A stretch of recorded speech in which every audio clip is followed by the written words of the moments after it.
Cette brèche est devenue un problème. Elle se déplace vers le sud et elle impacte régulièrement, selon sa position, des villages côtiers. Certains villages avaient été complètement abandonnés, comme Dounbabedjei, mais après le déplacement de la brèche et l'ensablement, je crois qu'aujourd'hui, le village est totalement récupéré. Et ce phénomène va continuer et en tant qu'État, c'est difficile de freiner les effets de la brèche, mais des solutions peuvent être envisagées pour accompagner les populations d'abord, mais pour voir comment anticiper sur l'ensablement et les digues, en espérant que ça aura une capacité pour freiner les effets secondaires de cette brèche. Et le dernier point, puisqu'on est ici dans la zone côtière, donc dans un lieu habité par des pêcheurs, une activité noble extrêmement importante pour le pays. Vous savez que la pêche fait travailler à peu près plus de 700 000 Sénégalais. Et elle fait vivre peut-être des millions d'autres, parce que derrière chaque travailleur se trouve un certain nombre de personnes, et participe assez considérablement à notre PIB, même si c'est encore très faible. Et je voudrais rassurer les pêcheurs que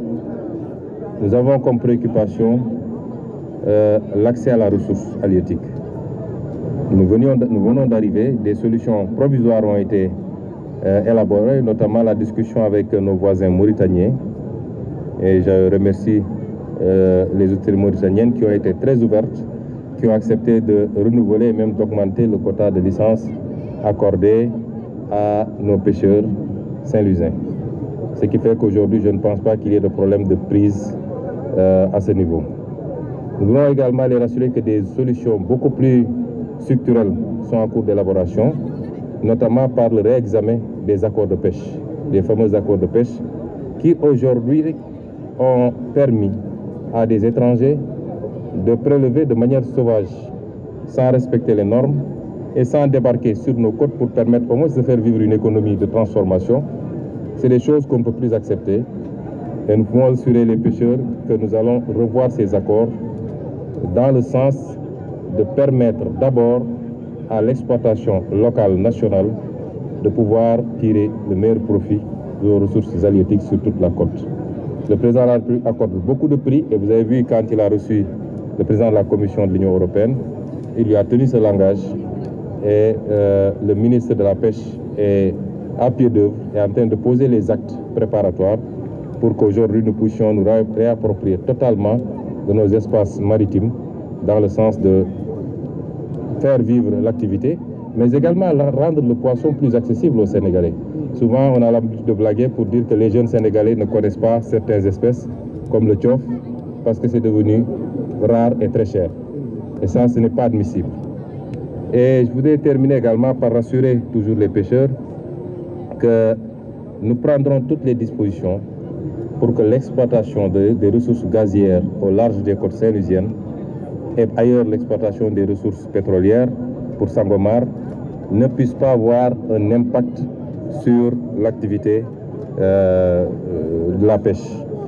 Parce que ce serait une grossière erreur pour un État et une irresponsabilité de sacrifier une activité qui subsistera tant qu'il y aura des êtres humains sur la terre, c'est-à-dire la pêche ou l'agriculture ou l'élevage, de les sacrifier au profit d'une activité qui est fossile, c'est-à-dire épuisable. Quelle que soit la quantité de gaz ou de pétrole que vous avez, ça va s'exploiter et ça va s'épuiser tôt ou tard. Si vous sacrifiez l'activité principale au profit de cette activité, je crois que vous aurez à le regretter, ou les générations à venir auront à le regretter. Et c'est pourquoi il est important pour nous que la pêche reste ce qu'elle est, qu'elle soit plus forte. Et ma conviction, c'est qu'on peut beaucoup plus tirer d'une bonne exploitation de notre secteur de pêche que même du gaz et du pétrole. Si aujourd'hui on prend les mesures pour qu'on puisse pêcher au Sénégal, qu'on puisse débarquer au Sénégal et que sur tout le littoral, on puisse implanter des usines de transformation, l'impact en termes de création de main-d'œuvre, de création de plus-value, d'amélioration de la consommation, mais également de rentrée de devises par l'exportation sera beaucoup plus importante que ce qu'on pourrait tirer du pétrole et du gaz. Donc c'est le message que le président de la République me demandait de livrer, en cas provisoirement. looloo tax président de la République yebaloon ma fii ma ànd ak ministre bi nga xam ne moo fi mu toll nii moom mooy jëwriñ buy toppatoo yu ni mel pour ñu ñëw jëmmal deuxième journée bi fii ci Ndar muy première région boo xam ne président de la République déplacé wu na ci ndax man mi ma yebal man mi moom laa fi toogal te loolu day wone cër bi ñu jox Ndar ak yéene gi ñu am ci Ndar problème Ndar nag xam nañ ko yàgg nañ koo wax ba may nekk assemblée nationale bind naa ci ay questions écrites laaj ko gouvernement bi yàgg naa ñëw Ndar fii def fi conférence wax ci problème Ndar donc du lu ñu xamut daanaka soxlawuñu sax ñu jox ñu fii cahier de doléance xam nañu problème Ndar bu baax a baax yi ma ci seppi rek li gën a gàtt mooy fi ñu taxaw nii ñëpp xam nañu problème mu géej gi nga xam ne ma ngay avancé loolu nag tendance mondiale la ndax dafa lënkaloo ak li ñuy wax réchauffement climatique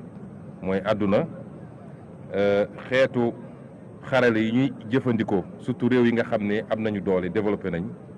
ci wàllu seen industrie yooyu dafa dem ba li muy dégager ci ay gaz yuy polluer dafa am lu mu yàq ci jaww ji loolu nag bu demee ba dañ rek musiba dina am ndax àdduna day gën a tàng ndax li ñuy wax serre couche de serre bi moom mooy tax ba naaj bi buy egsi ñun day dooleem day wàññeeku bu demee nag ba dañ fi naaj bi day gën a tàng bu ko defee boo demee fi ñuy wax pôle nord nga xam ne ay glace la woon glace yooyu day commencé seey yokk ci géej gi itam jël volume ñëw dugg ci suuf si looloo tax ñëpp ñi nga xam ne pays côtier lañu tey am nañu problème boobu waaye rawatina nag Afrique ndax seetlu nañ ni Afrique moo gën a néew li muy polluer waaye moom moo gën a subir li ñuy les effets du réchauffement climatique fi ñu toll ni finde na ko ndax wax nañ ni géej gi at wu ne dina avancer lu mat 5 à 6 mètres donte dafa mel ni ci fan yi mu ngi mel ni dafa xaw reculer tuuti mais at wu ne dina avancer lu mat 5 wala 6 mètres bëri na fii ay kër yoo xam ne defe naa ñëw naa fi juróomi at ci gannaaw wala lu ko ëpp ñëwoon visiter fii yëpp ay kër yu bëri yoo xam ne jëlee woon na ñu fi dëkk parce que ndox mi dem na ba jël kër yi yóbbu leen fële booru balaa nga yegg Ngalel xaar yàlla defe naa fa lañ leen defaloon ay tente noonu la amee feneen ak feneen du Ndar rek de côte bi yëpp la boo demee ba Kafountine fële ci Casamance di nga ko fa fekk loolu di problème boo xam ne problème bu laaj ay matuwaay la bëri na ay programme yoo xam ne lancé woon nañ ko fi lim naa ci démb rek lu mat juróom benn programme yoo xam ne ñeenti banque mondiale moo ko financé am na ci boo xam ne Union européenne la am na ci boo xam ne AFD la jox nañu ndigal ministre bi nga xam ne mooy saytu lu jëm ci environnement pour ñu defal ñu benn évaluation programme yooyu lan lañ ci def ci ay milliards ban résultat lañ ci am fan lañ ci toll lan mooy gàllankoor yi loolu baax na ñu def ko balaa ñuy dérouler programme yu bees parce que léeg-léeg problème bi ñu am Sénégal mooy dañuy jàll ci programme dem ci beneen te du ñu évaluer li ñu defoon ak fan la mbiri dugg ak lan moo ci doxut loolu di mbir mu am solo waaye li wóor ba wér mooy nu ñuy def ba freiner avancée de la mer loolu yitte gu rëy la ci suñu gouvernement te noonu lañ ko fas yéene wéyalee doore ci li ñu fi jot a def waaye yokk ko ful ko ba ci suñu 700 kilomètres de côte yi ñu mën ci am ay résultats fii ñu taxaw ni ñaareelu problème bi mooy bël bi ñëpp xam nañ ko li ko andi woon mooy 2003 bi taw bi xawee am doole trop ñi fi newoon ci kilifa ci jamono jooju newoon ñu dem ba ne bu ñu moytul Ndar ci boppam dina am inondation yoo xam ne dina doy waar te kër yu bëri dina nekk ci ndox mi ci la kilifa yi fi newoon joxe woon ndigal dinañu ubbi benn brèche bu ndaw ci géej gi pour ndox mi dem muy woon solution bu baax ci jamono jooju ndax fexe woon na ba inondation yi amul biir Ndar waaye malheureusement conséquences yi mu jur après brèche bi nga xam ne quelques centimètres la woon tey defe naa ëpp na 6 kilomètres ba amoon impact dëkk yu bëri jëloon na ko fu mel ne ay Dun Baba Dieye ak yeneen waaye defe naa am na lu ci nit ñi jot a def ba tey ensablement bi ñu def ak yu demee noonu defe naa village boobu dellu si na waaye bël bi dafa di problème bu xaw a jafe ndax day déplacé wu vers le sud te démb gouverneur mi ngi ma naan defe naa dans 25 ans su ma juumut la war a dellu ci place am bi mu normal donc at wu ne wala ñaari at yu ne dina am benn village boo xam ne dina am problème buy jóge ci bël bi fi mu toll nii su ma juumul booru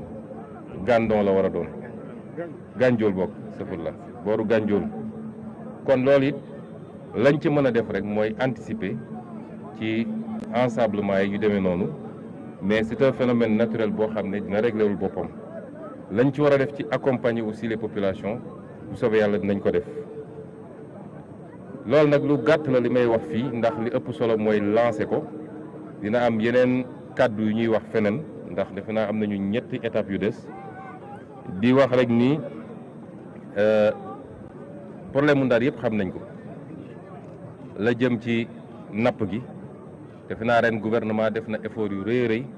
bi ñu toogee rek le président yebal ay délégation ministre bi yor napp bi moom ci boppam bi mu demee di nuyoo tournée bi mu doon def di nuyu suñu dëkkandoo yi am na lu mu waxtaanoon ak président Mauritanie ba ñooñu jox ñu nombre de licence de pêche yu bëree bëri ba nappkatu Ndar yi mën a continuer dem di nappi foofu tranquillement ñu génn ci loolu mu yónni fa délégation boo xam ne ministre de la pêche moo ko jiite woon moom it mu dem fa am fa ay résultats yoo xam ne defe naa tey jii nappkatu Ndar yi amuñu problème war a dem sur la base des licences de pêche dem prélever quotas yi nga xam ne autorisé nañ leen ko ñu boole ci nag matuwaay yi nga xam ne ñu ngi koy jël ci accord de pêche yi ndax loolu dañ ko yàgg a wax démb ba ñuy doon opposition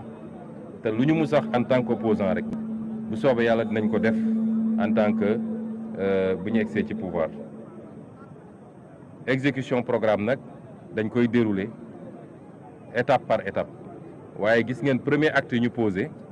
ci li jëm ci accord de pêche yi fa ñu bëgg a jëm daal gëm naa ni bateau dootul jóge bitim réew yor filet yu ko neex mën a buub suñu géej gi yëpp te du débarquer fii biir Sénégal yóbbu géej gi la mu soxlawul mu sànni ko ci géej gi loolu moom dina jeex ci Sénégal te li ñu waxoon ni dina am benn zone boo xam ne bateau Sénégal kese moo fay dem nappi loolu it dinañ ci jublu ñu ngi ciy liggéey déjà te defe naa accord de pêche yooyu léegi mu jeex ñu war a dugg ci phase renégociation te boobaa di ngeen xam ni fal ngeen ñu am fulla ñu bëgg Sénégal ñu jiital intérêt Sénégal ci keneen ku dul Sénégalais kon lii lu ñu bëggoon a lancer la rek pour ubbi journée bi di féliciter waa Ndar yëpp ci mobilisation bi di leen wax nag du mobilisation parce que premier ministre mi ngi ñëw dafa war a doon mobilisation ci journée bi yëpp nag rawatina ndaw ñi ñu setal Ndar ba mu set wicc waaye setal baax na trop waaye bañ a tilimal moo gën fuuf loolu it ci suñu jikko lañ ko war a dugal jikko yi mooy ñeneen ñi waruñ ñoo gën suñu bopp ñun sama benn xarit boo xam ne ambassadeur la woon Japon yàgg fa mu ne ma japonais yi ku ciy doxantoog xajam ngoon sax da ngay yor benn mbuus boo demee ba xaj bi bëgg a def ay soxlaam da ngay lal mbuus mi mu def ko ci nga takk soo doxee ba gis poubelle nga sànni fa soo gisul di nga dox ba sa kër dugal ko sa poubelle loolu mooy bëgg sa réew kon il faut ñu góorgóorlu ñu nit ba yenn pratique yi nga xam ne mooy tilimal ku ñëw sànni sa palanteer wala nga bale sànni sa buntu morom wala soo lekkee sa banaana sànni ci yoon bi yooyu yëpp ñu ciy góorgóorlu parce que ñàkk a tilimal moo gën fuuf war a nettoyer après kon loolu it message bu ñuy lancer te xam nañ ni waa Ndar kenn du leen ci jiitu ndax ku wax Ndar wax civilisation ku wax Ndar wax yiw tey dal en tout cas loolu la ñu mandargalee Ndar kon gëm naa ni waa Ndar kenn du leen jiitu ci nouveau citoyen boobu ñu bëgg nga xam ne day am préoccupation saa su ne ci liy rafetal wala liy setal dëkk bi donc en français je voulais simplement dire que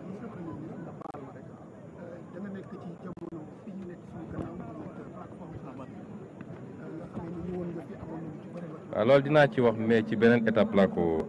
ko prévoir xam naa ni fii moo ci gënoon a jekk ndax mbir mi defe naa mi ngi fii ci kanam waaye dinañ ci waxtaan bu ci kanamee waaw dinañ ci waxtaan waaye su dee wàllu mool yi rek ñu wax ni dinañ jël matuwaay yëpp parce que gis nga pétrole ak gaz luy jeex la énergie fossile la non renouvelable ak noo ci bërile tôt ou tard dafay jeex waaye napp gi moom du mus a jeex xanaa yàlla tukkal àdduna waaye tant que ñu ngi nekk ci àdduna dañuy soxla napp dañuy soxla bay dañuy soxla càmm parce que loolu moo ñuy dundal boo demee nag ba sàggane li nga xam ne dafay nekk fii abadan war a mun a dundal réew mi nga sàggane ko ci loo xam ne day jeex ak lu ci mënti am ci koom day jeex bu boobaa sacrifier nga sa bopp moo tax yàlla may nañu ressource war nañ ko exploiter mu jëriñ sénégalais yi ci wàllu njëriñ boobu laa ne naa ci waxtaan feneen waaye war nañ fexe ba mu méngoo ak lii nga xam ne mooy liñ fi fekk muy napp gi muy càmm gi muy leneen ak leneen loo xam ne moom mooy cosaan ci koom-koom ci am réew kon loolu nañ ci am na luñ ci commencé liggéey mënu ma wax lépp mais am na luñ ci commencé liggéey ministère yi ko séq ay jox nañ leen ay instructions am na luñ ciy waajal buñ ci paree moo xam décret lay doon wala loi bu ñu yóbbu assemblée nationale pour wax naka lañ koy réglementer ba pétrole bi wala gaz bi du gàllankoor napp gi normalement waru ko mën a gàllankoor normalement parce que exploitation gazière gaz bi warul rëcc warul génn warul tuuru pétrole kazalika ndax bu amee rek catastrophe naturelle am na donc loo xam ne sa plateforme nga koy defee su dee lu ñuy dugal ci biir réew mi ñu def benn gazoduc boo xam ne fa lay jaar dugg ci réew mi bu dee lu ñuy liquéfier yóbbu bitim réew ay bateau ñooy taxaw ñu yeb ko mu yóbbu ko normalement su kenn ku ne yemee fi nga war a yem warul mun a am impact ci napp gi te du ñun ñoo njëkk a am nag pétrole ak gaz offshore ndax ñoo ko mujjee am ñu ngi koy def feneen ak feneen te ñooñu teewul ña ngay def seen napp tranquillement kon loolu ñu ngi ciy liggéey di dalal suñu mbokk mool yi ni bu soobee yàlla suñu première préoccupation mooy géeju Sénégal jëriñ waa Sénégal la ca nekk yëpp mën a jëriñ waa Sénégal te li ci ëpp solo mooy li nga xam ne luy dund ci biir géej gi la li ne ci suufa suuf nag di pétrole ak gaz doog a ñëw te loolu suñu responsabilité la ñu fexe ba yooyu yëpp mën a dox te benn du lor moroom